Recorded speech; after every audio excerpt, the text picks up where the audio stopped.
Paris à Barbès-Rochechouart. Bruxelles, Matongué. Montréal à la Côte des Neiges.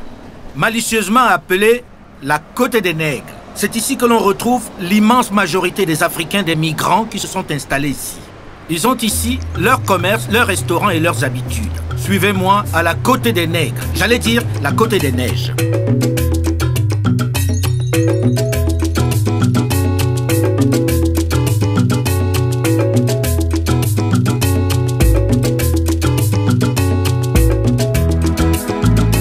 C'est un beau mélange ghanéen, nigérian, et de l'autre côté, c'est des Indiens, un peu plus haut.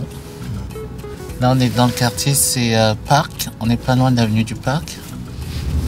C'est la raison pour laquelle ici on retrouve Ganacan, Marlin africain, la majorité même marché d'Afrique.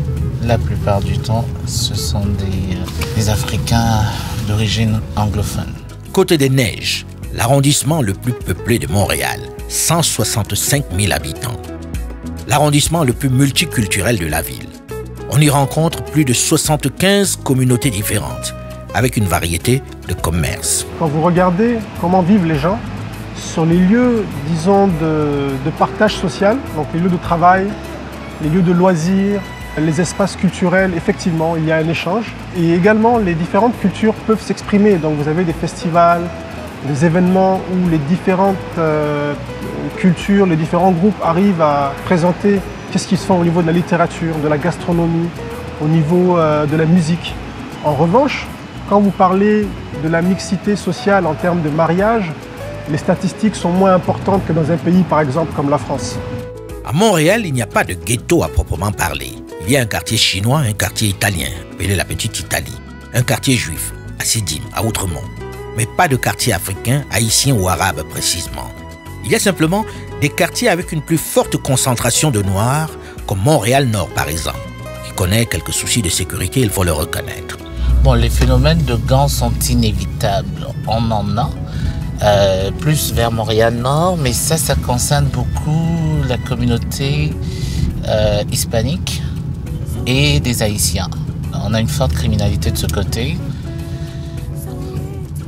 Dans des quartiers comme ceux-ci, c'est sûr qu'il y a un niveau de paupérisation qui est quand même assez élevé, qui va favoriser souvent des petits trafics. Mais c'est assez bien surveillé par la police. C'est plutôt discrète la police quand même, hein? Parce qu'on circule, on ne voit pas beaucoup la police. Elle est pourtant présente. Je ne sais pas comment ils appellent ça dans leur jargon, je pense que c'est du soft control. Elle est pourtant très très présente. Elle a plusieurs méthodes de surveillance. Pour avoir fait l'expérience de visiter leur tour de contrôle, déjà Montréal est complètement surveillé par des caméras. Les points les plus sensibles, ils les voient et n'ont pas besoin d'être présents. Donc elle va beaucoup plus exercer une pression au niveau de la circulation routière la plupart du temps. Bref, il n'y a pas de quartier où seule une communauté précise habite, mais de beaux mélanges. Depuis une trentaine d'années, l'immigration africaine à Montréal augmente de manière significative. Aujourd'hui, les Congolais sont les plus nombreux. Viennent ensuite les Rwandais et les Sénégalais. En fin de liste, on trouve les Sierra-Léonais ou les Zambiens. Entre les deux, une trentaine de communautés à géométrie variable se sont établies à Montréal. Les Montréalais d'origine subsaharienne sont très éparpillés, même si on retrouve une plus forte concentration de certaines communautés à Saint-Michel, Parc Extension ou encore Quartier-Ville ou Pointe-Saint-Charles. Il n'y a pas de ghetto, c'est un terme qui nous est purement étranger.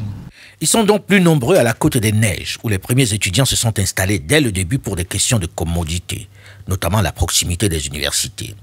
Une installation qui s'est renforcée au fil des années et qui a fait baptiser ce quartier qui compte tant de nationalités différentes du nom très marqué de la Côte des Nègres. Là, nous sommes dans le quartier Côte des Neiges et on a la chance d'avoir le fameux bus Air Afrique. Pourquoi Air Afrique? Bon, Air Afrique parce qu'à l'origine, c'est un quartier très multiculturel, 75 ethnies, différentes régions du monde, mais beaucoup d'Afrique subsaharienne. Montréal, à l'origine, c'était une ville qui attirait des immigrants qui étaient estudiantins, dans une clientèle estudiantine. Et la forte concentration d'universités, la facilité et la proximité du centre-ville faisaient en sorte que les étudiants s'installaient ici. Bon, par la suite, effectivement, autour de cela, majoritairement, lorsque les immigrants arrivaient, ils allaient là où se trouvaient les autres. Faibles en nombre, les Africains de Montréal contribuent pourtant de plus en plus à la société montréalaise. Ils ont, au fil du temps, créé leur propre cadre de vie, avec leurs magasins qui vendent les produits venus du pays. I'm from Ghana, but it's not true. You have a lot of people from Ghana. It's not true. En effet, ils ne sont pas nombreux les Ghanéens dans cette partie du Canada. Ils seraient plutôt du côté anglophone, notamment à Toronto. Même s'ils ne sont pas réunis dans le même quartier, ils ont néanmoins, notamment à la Côte des Neiges, l'essentiel de leurs restaurants et de leurs boutiques, ce qui permet de manger comme au pays, puisqu'on trouve presque tout ici. Certains produits du terroir arrivant d'Amérique latine et de Haïti qui est juste à côté, à quelques kilomètres du Canada. Au-delà de ces produits du terroir, très prisés des membres de la diaspora, la gastronomie africaine est maintenant très présente dans la métropole québécoise à travers différents restaurants qui sont devenus des adresses fréquentées par les Montréalais, comme le Caïma du Mauritanien Atik Ould, qui est situé dans l'un des quartiers les plus chics de Montréal. C'est les quartiers, le Myland, c'est les quartiers les plus branchés, les quartiers où les gens sont très cool, ils sont très exigeants en même temps. Mais ces gens, ce qui manque, c'est la simplicité. Comme je vous ai dit, c'est vraiment qui arrive et il sait que il n'y a rien de congelé, il n'y a rien de surgelé, il n'y a rien de tous ces éléments. Et puis il sait qu'il souffre de manque de cuisine africaine, cuisine santé, cuisine, il n'y a pas beaucoup de gras, il n'y a pas beaucoup de sel, il n'y a pas beaucoup. Puis il sait qu'on voit ce monsieur chaque jour dans l'épicerie en train d'acheter des légumes, la viande, ainsi de suite. Alors c'est ça qui a aidé beaucoup et puis que je rentrais à l'intérieur et puis ils m'ont accepté comme je suis.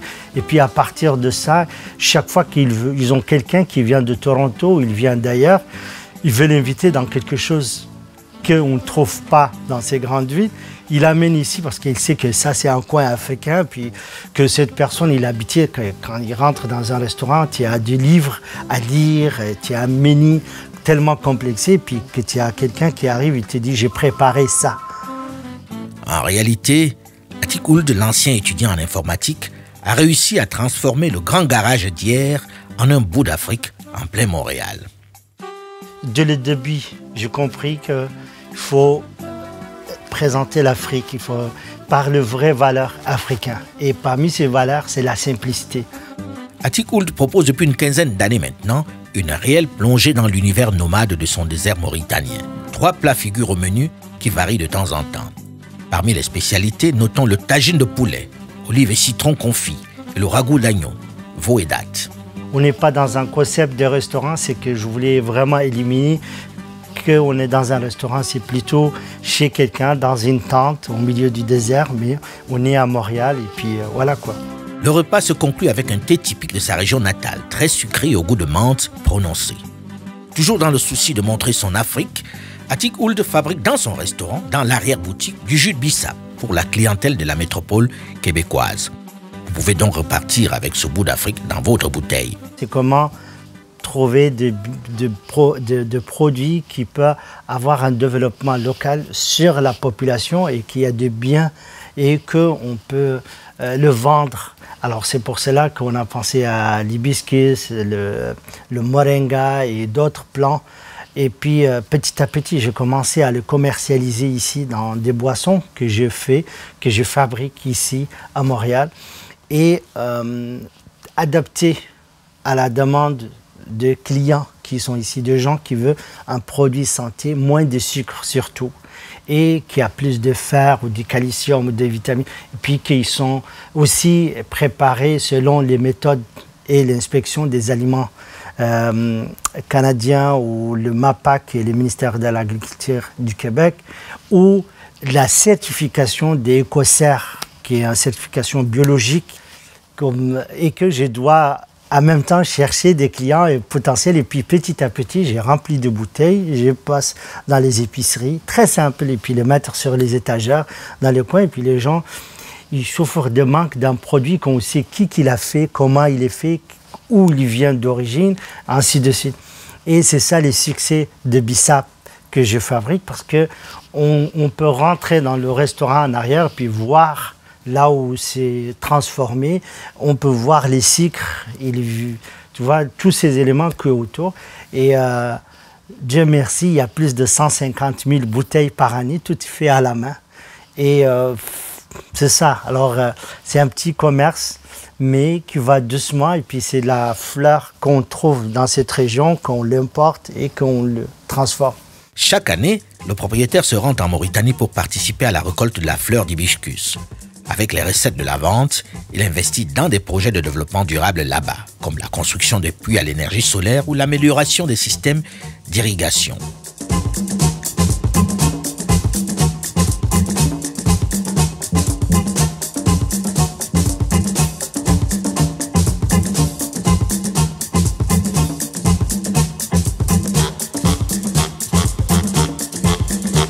Lorsqu'on est nostalgique, on vient manger ici au Virunga ou dans d'autres restaurants africains à Montréal.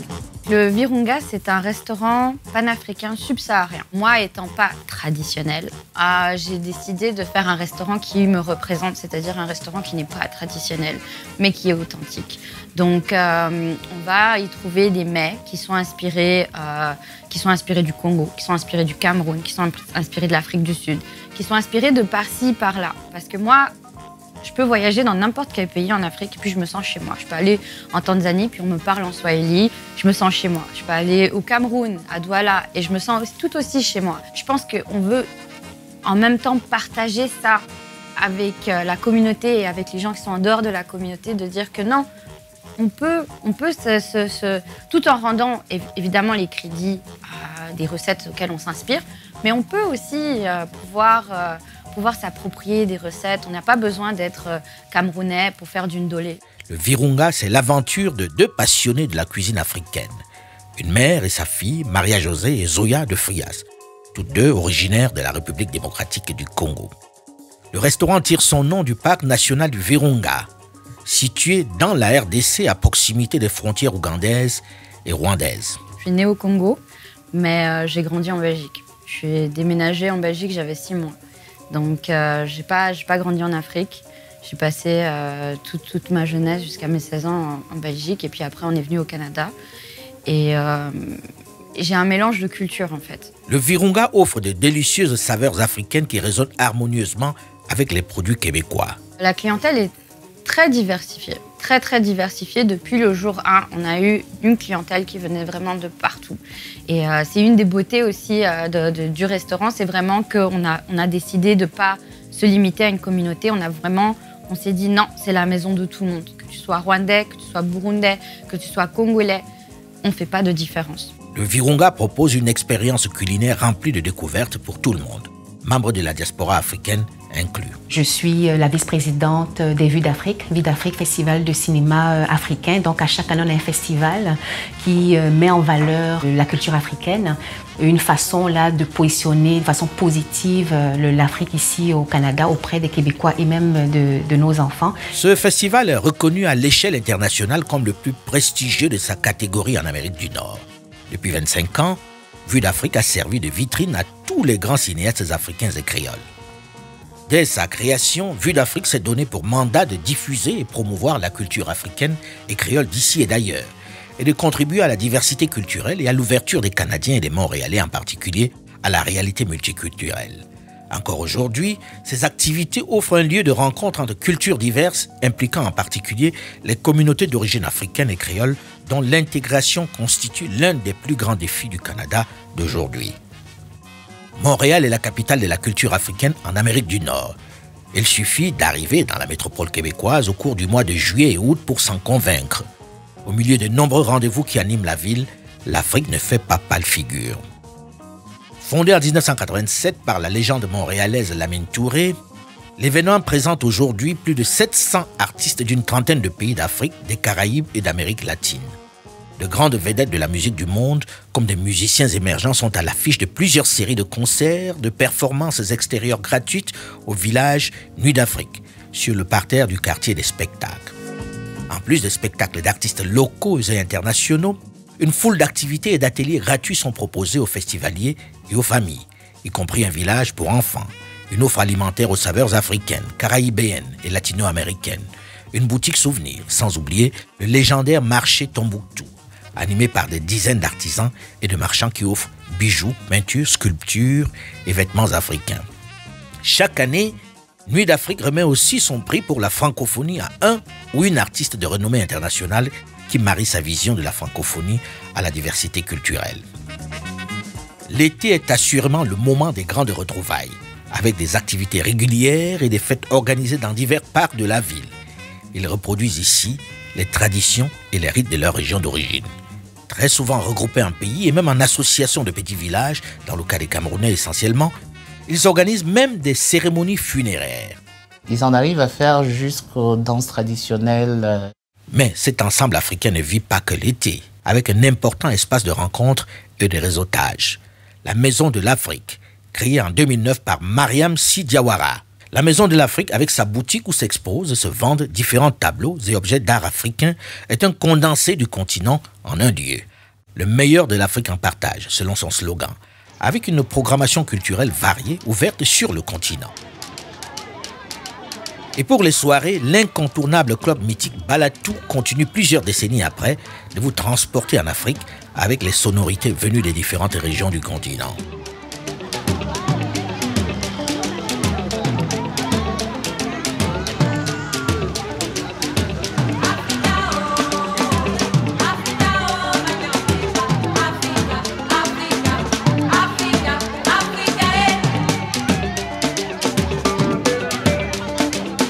We get the paycheck on Thursday. So Thursday after work we get our pay and then we do shopping, you know. So Thursday it gets really busy. À Montréal, comme dans de nombreuses capitales occidentales, l'Afrique a aussi ses magasins, ses boutiques de produits du terroir. Ici, on trouve presque tout. We have a little bit from everywhere. Dans la même zone, on retrouve aussi les salons de coiffure et les restaurants, majoritairement situés à la Côte des Neiges.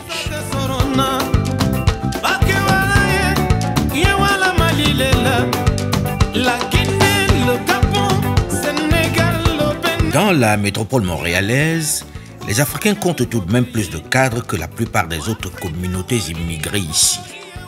Des cadres qui ont conscience qu'ils sont là pour longtemps.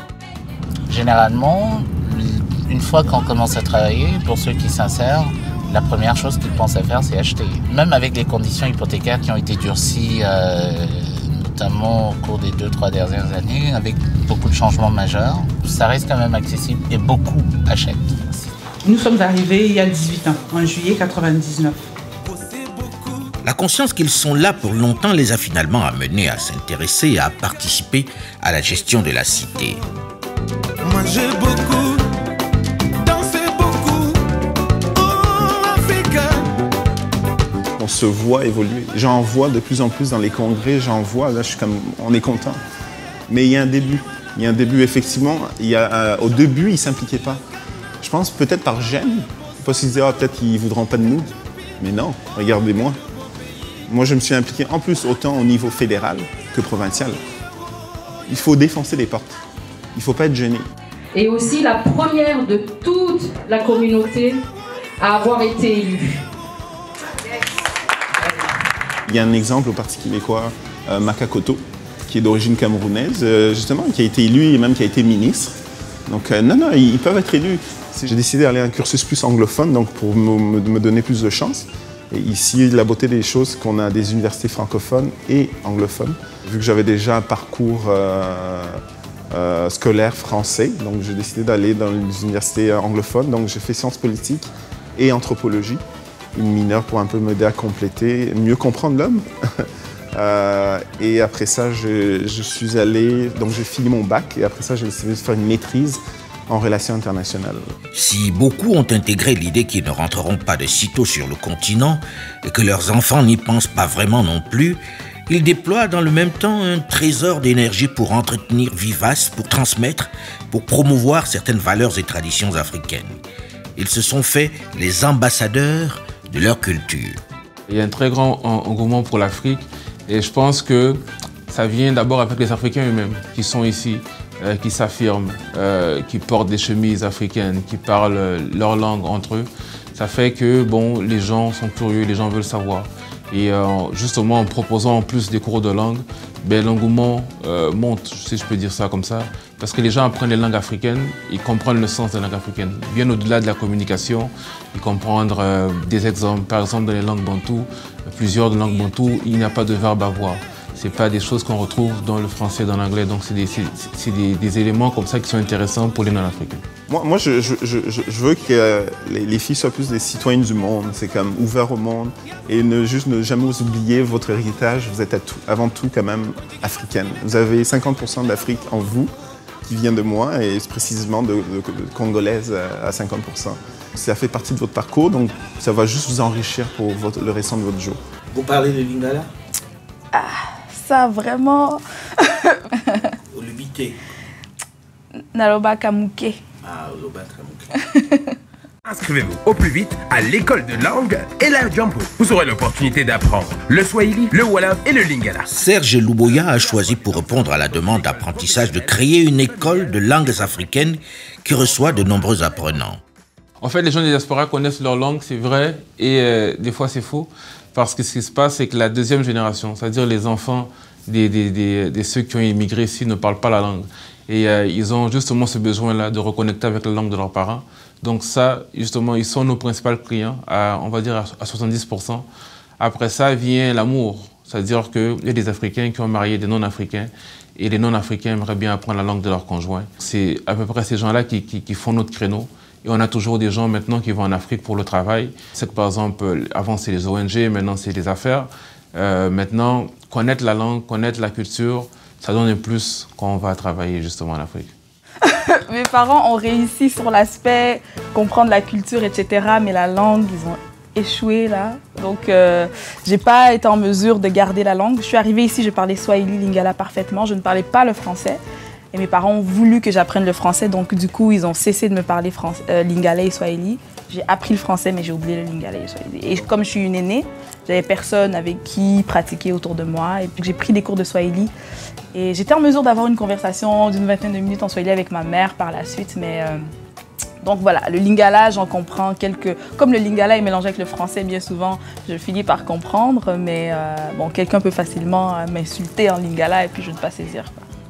On reçoit à peu près une quarantaine d'élèves par session et on fait 3 sessions par année. Donc ça veut dire qu'à peu près 120 élèves par année qui viennent ici apprendre des cours de langue africaine. Oui, on remet à la fin un certificat.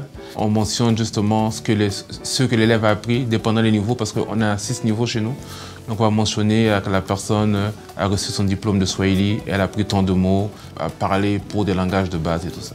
Le Canada accepte le principe de la communauté et les membres de la diaspora, très attachés à ce système, s'emploient presque tous à léguer en héritage leurs saveurs et leurs principes.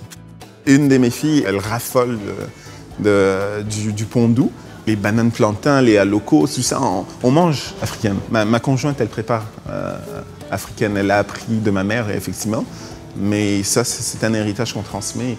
Il y a la musique que j'écoute tout le temps, les Koffi Olomide, les Papa Wemba, les Fally, tout ça. Ça j'écoute, elle me voit danser. C'est le goût de la danse qui est aussi de sa mère, pas juste de moi. C'est la joie de vivre qui est aussi très québécoise. Je pense qu'elles prennent un peu de tout, de par-ci par-là, pour créer leur identité. Il y a 2 ans, j'ai eu envie de leur faire vivre une expérience culturelle en Côte d'Ivoire. Alors, durant toute une année scolaire, de l'été jusqu'à l'automne, elles ont côtoyé la culture ivoirienne avec leurs grands-parents, avec leurs neveux, leurs nièces. Elles ont connu la Côte d'Ivoire, elles ont connu l'Afrique vraiment de façon directe et non dans les livres. Non dans les livres, c'était une très très belle expérience dont elles parlent encore. Alors oui, mes enfants, je veux qu'elles gardent le lien avec la Côte d'Ivoire. Elles regardent là de la télévision locale et c'est quelque chose qui pour moi est très important. Ce désir d'imprégnation est très souvent une façon pour la diaspora de rappeler à leur progéniture leur origine avec ses valeurs et ses richesses, qu'ils restent fiers, débarrassés des complexes dont eux ont souffert en d'autres lieux et en d'autres temps. Charles Erwan Zanga. Je suis né en France et je viens du Cameroun. Mes origines, c'est Cameroun. Je me sens un peu bien les deux parce que je viens de là-bas et je vis ici. J'ai partagé, en fait, j'ai connu le Congo beaucoup à travers mes parents. Mes parents sont des personnes extrêmement engagées envers la communauté. J'ai grandi en fait entourée de la communauté congolaise. Il y avait toujours des gens à la maison. Mes parents étaient toujours impliqués dans les deuils, les naissances. Ils avaient beaucoup un rôle conseil dans la communauté congolaise à Montréal. En fait, ils ont toujours ce rôle. Donc, mes frères et moi, on a grandi là-dedans. Donc, j'ai grandi avec des tontons, des tantines, des gens que j'appelais mes cousins, mes cousines, sans nécessairement qu'ils le soient. Mais c'était, voilà, mes liens les plus proches avec le continent, avec le Congo, en fait. Je garde la joie de vivre, les pas de danse à la congolaise. je garde la nourriture, le fumboa, le pondu, le makayebu, ça c'est la bouffe, je le garde. Je garde aussi le rêve un jour de pouvoir retourner voir le pays natal. Je me sens africaine. Je me sens africaine, voilà. Il y a quelque chose à l'intérieur de moi qui est profondément congolaise. Je me sens profondément interpellée par ce qui se passe en République démocratique du Congo. L'essor économique du continent africain, les défis du continent africain, je suis beaucoup ces choses-là sur le net notamment.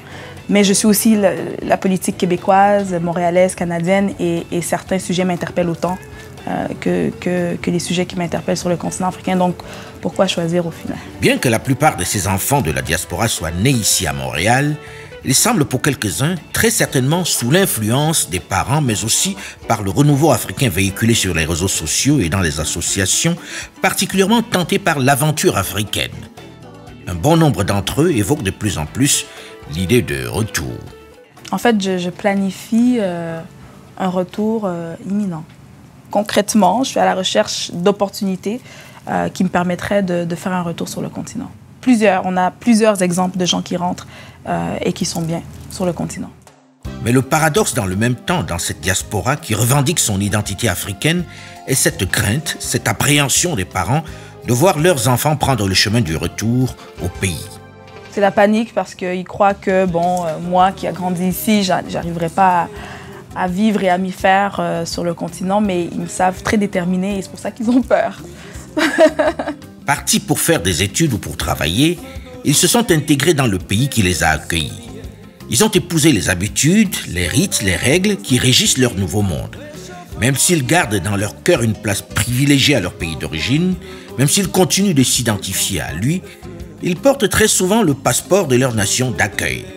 Leur réalité est désormais celle de Montréal, avec ses avantages, ses rites et ses obligations. Et même s'ils s'efforcent d'apprendre à leur progéniture leur langue, les plats, les traditions d'Afrique, ici c'est désormais leur pays et plus encore celui de leurs enfants.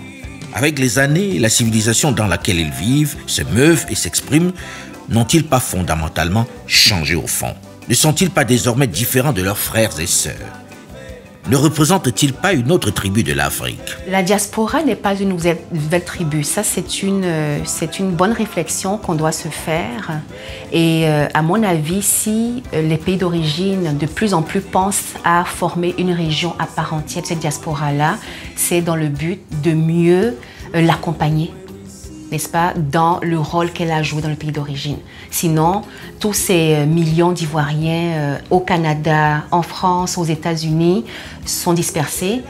Le fait de la mettre en tribu avec une gouvernance identique à celle d'une région de Côte d'Ivoire, avec un gouverneur, avec un haut commissariat, avec justement des élus, pour moi, c'est vraiment une façon là d'aller structurer cette diaspora afin qu'elle puisse avoir une entité et une force pour pouvoir parler concrètement, en toute autorité, dans les affaires de l'État. Quoi qu'il en soit, il est urgent d'organiser cette diaspora qui représente une richesse pour l'Afrique avant que les plus jeunes nés à l'extérieur ne perdent réellement la connexion avec le continent d'origine de leurs parents. Montréal leur ouvre largement les bras à l'Afrique de leur rappeler leur identité profonde et de leur témoigner son affection, afin qu'ils restent à jamais ses ambassadeurs dans leur pays d'accueil et à travers le monde.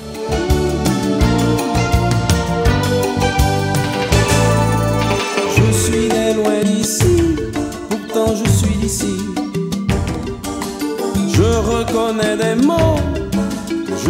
pas appris.